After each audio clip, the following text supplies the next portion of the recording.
Salam əziz izləyicilər. Bugün sizə növbəti life hackla tanış etmək istəyirəm.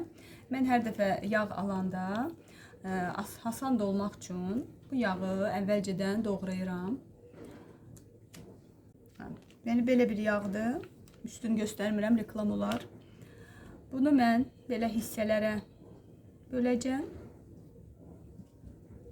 Sonra da davam edərik. Deməli, mən yağı belə doğrayıram balaca hissələrə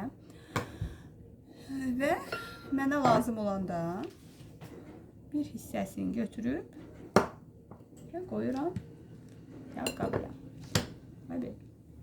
Həm səhər rahat olur, hazır balaca hissələrə bölünüb, rahatdır. Həm də daha gözləmirsən ki, yağ donu açılsın, mən bunu kəsim. Çünki donlu